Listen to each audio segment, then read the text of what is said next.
வணக்கம். இங்கிலீஷில் 2 வேர்டு இருக்கு. சிம்பத்தி, எம்பத்தின்னு சொல்லிட்டு. சிம்பத்தின்னா இன்னொருத்தங்களை பார்த்து பரிதாபப்படுறது, அவங்க நிலைமையை பார்த்து பரிதாபப்படுறது. இப்படி ஆயிருக்கக்கூடாது, இப்படி ஆனது தப்பாகி போச்சு அப்படின்னு சொல்லிட்டு நம்ம இன்னொருத்தங்களை பார்த்து அவங்களுடைய கஷ்டத்துக்கோ அல்லது அவங்களுடைய நிலைமை நினைச்சு நம்ம உண்மையாகவே கஷ்டப்பட்டோம் அப்படின்னா மனதளவில் அது சிம்பத்தி. ஆனால் எம்பத்தின்றது வேற. எம்பத்தினா அவங்க கஷ்டப்படுறாங்க, அவங்க நிலையில் நான் இருந்தேன்னா நான் எப்படி இருப்பேன், அந்த நிலைமையில் நான் இதை எப்படி சால்வ் பண்ணியிருப்பேன், அந்த நிலைமையில் நான் எப்படி அவங்கள சால்வ் பண்ண வைக்க முடியும் அப்படின்னு யோசிக்கணும் பாருங்களா. அதான் எம்பத்தி. அவங்க நிலையில இருந்து யோசிக்கிறது. ஏதோ ஒரு சங்கடங்கள் இருக்கலாம், நல்லது கெட்டதாக இருக்கலாம்.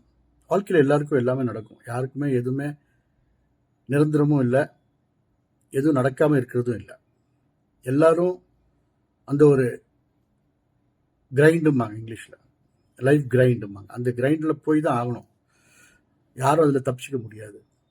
ஆனால் வேறு வேறு விதமாக இருக்குமே ஒழிய அவங்களுக்கு தகுந்த மாதிரி, அவங்களுக்கு தகுதிக்கு தகுந்த மாதிரி தான் கடவுள் அவங்களுக்கு சோதனைகளை கொடுப்பாரு ஒழிய எல்லாருக்கும் ஒரே மாதிரி சோதனைகளை கொடுக்கறது இல்லை. அவங்க தகுதிக்கு தகுந்த மாதிரி கொஞ்சம் நெக்ஸ்ட் லெவல் கஷ்டம் கொடுக்கணும் அப்படின்னா அடுத்த லெவலில் எப்படி கொடுக்கலாம் அப்படின்னு யோசிச்சு தான் கொடுப்பாரு ஒழிய ஒரு கோடீஸ்வரனுக்கு கொடுக்க வேண்டிய ஒரு கஷ்டத்தை வந்து ஒரு ஏழைப்பட்டவங்களையோ அல்லது ஒரு சாதாரண மனிதருக்கோ கொடுக்கறது இல்லை கடவுள். அவர் அளந்தான் கொடுப்பாரு. கஷ்டத்தை கொடுத்தாலும் அளந்தான் கொடுப்பாரு, நல்லது பண்ணாதான் பண்ணுவார். ஆனால் நல்லது பண்ணுன்னு நினைச்சிட்டாருன்னா அளந்து கொடுக்க மாட்டார், அள்ளி கொடுப்பாரு. அதான் கடவுளுடைய பெருந்தன்மைன்னு சொல்லலாம். ஆனால் நம்ம ஒருத்தங்களை பார்த்து சிம்பதி படுறோமோ, எம்பத்தி படுறோமோ, அவங்கள பார்த்து பரிதாபப்படுறோமோ இல்லையோ, அவங்கள தொந்தரவு பண்ணாமல் இருக்கிறதே பெரிய சமாச்சாரம்.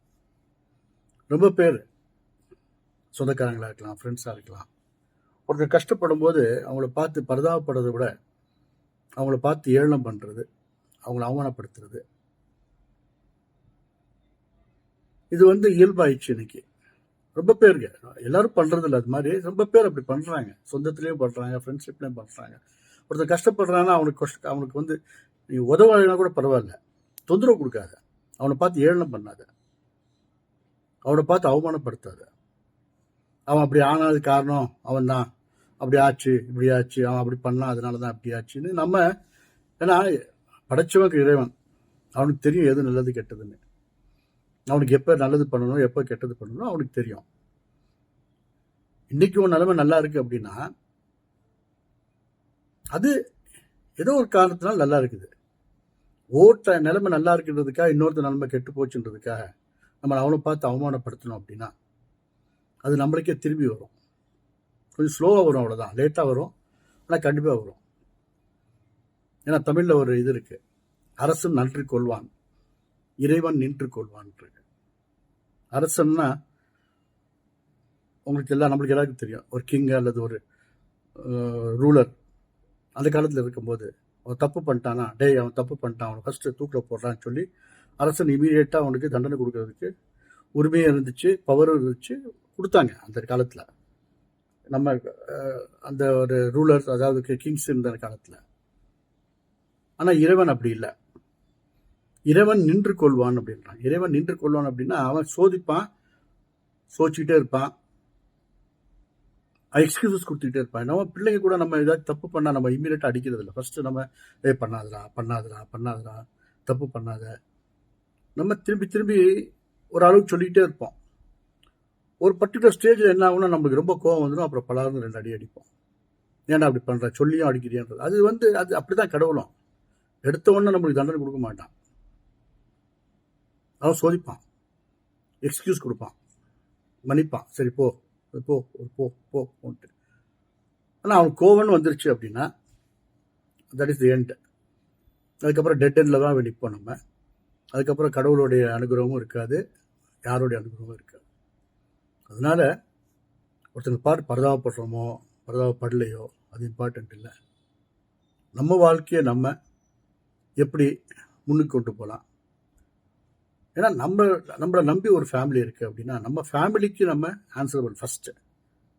நம்ம ஃபேமிலின்னு ஒன்று ஆன பிறகு அதுக்கு நம்ம ஆன்சரபிளாக இருக்கணும். அவங்கள எப்படி அடுத்த ஸ்டேஜ் கொண்டு போகிறது, அவங்களுக்கு எப்படி படிப்பு கொடுக்குறது, அவங்களுக்கு எப்படி அவங்களுக்கு ஃபுட் க்ளோதிங் ஷெல்டர் கொடுக்குறது, அவங்கள எப்படி அடுத்த ஸ்டேஜ் கொண்டு போகணும்னு நம்ம நினச்சோம்னா தான் நம்ம வாழ்க்கையை நம்ம நல்லாயிருக்கும். அதை விட்டுட்டு இன்னொருத்தங்களை பார்த்து பொறாமப்படுறதோ இன்னொருத்தங்களை பார்த்து அவமானப்படுத்துறதோ நம்ம பண்ணோம் அப்படின்னா அது பேட் கர்மா. அது நம்மளை என்றைக்குமே நம்ம தோல் மேல் நின்றுக்கிட்டே இருக்கும். அது என்னைக்காச்சும் ஒரு நாள் அடிச்சு வரைக்கும். அதனால கஷ்டப்படுறான்னா நம்மளால முடிஞ்சால் உதவி பண்ணலாம். உதவி பண்ண முடியலையா, மனசு இல்லையா, நோ ப்ராப்ளம். யாரும் அது உதவி பண்ணுன்னு கேட்குறதும் இல்லை. மனிதாபிமானம் இருக்கவங்க யாரும் எனக்கு உதவி பண்ணுன்னு கேட்க மாட்டாங்க. ஸோ அப்படி இருக்கும்போது நம்ம சும்மா இருந்துடணும். நம்மளால் முடிஞ்சால் ஹெல்ப் பண்ணலாம், நம்மளால் முடியலன்னா சும்மா இருந்துடலாம். அதை விட்டுட்டு அவமானப்படுத்துறது இதெல்லாம் பண்ணுறது ரொம்ப தப்பு. அது நம்மளை இன்றைக்கி வேணால் சந்தோஷமாக இருக்கலாம், இன்றைக்கி அவங்க சந்தோஷப்படலாம், அவங்க கஷ்டப்படுறாங்களேன்னு நம்ம சந்தோஷப்படலாம். ஆனால் வாழ்க்கையில் 30 வருஷம் வாழ்ந்தவங்களும் இல்லை, 30 வருஷம் கஷ்டப்பட்டவங்களும் இல்லை. வாழ்க்கை ஒரு வண்டி சக்கரம். மேலே இருக்கிறது கீழே வந்து தான் ஆகணும், கீழே இருக்கிறது மேலே போய் தான் ஆகணும். அப்படி எப்படிப்பட்ட பணக்காரனாக இருக்கட்டும், எவ்வளோ புத்திசாலியாக இருக்கட்டும், யாராக இருக்கட்டும், நேர்மையாக இருக்கவனுக்கு மேடு பள்ளம் இருந்தே இருக்கும். ஷார்ட்கட்டில் போகிறவனுக்கு வேணால் ஷார்ட்கட்டாக இருக்கலாம், அது ஒரு நிரந்தரம் இருக்காது. அவனுக்கும் அடி வாங்கும், ஆணைக்கும் அடி சறுக்கும்னு சொல்லுவாங்க. அது மாதிரி எல்லாருக்குமே அடி வாங்கும். நம்மளோட நேர்மை, நம்மளால் முடிஞ்சது, நம்ம இந்த உலகத்தை நம்ம வந்திருக்கோம் அப்படின்னா நம்ம ஒருத்தர் உதவி பண்ணுறது இம்பார்ட்டன்ட். ஆக்சுவலாக அது நம்ம டியூட்டி. அதான் கிருஷ்ணர் சொல்கிறாரு, helping others is not your application, it's a டியூட்டிங்கிறார். அது ஆப்ளிகேஷன் இல்லை, ஏதோ பண்ணணுமேன்னு பண்ணுறது இல்லை, அது நம்மளுடைய டியூட்டிங்கிறார். அது நம்ம ஃபாலோ பண்ணலைனாலும் பரவாயில்ல. ஒருத்தங்களை அவமானப்படுத்துறதோ, ஒருத்தங்களை கேவலப்படுத்துறதோ, ஒருத்தங்களை ஏறி மிதிக்கிறதோ தப்பு பண்ணுறோம் அப்படின்னா, நம்மளை விட நம்ம இன்னொருத்தங்களை ஏறி மிதிக்கிறோம் அப்படின்னா இன்னொருத்தர் நம்மளை ஏறி மிதிக்கிறதுக்கு ஒருத்தர் காத்துக்கிட்டே இருப்பான். வாழையடி வாழைன்ற இருக்காது தான்.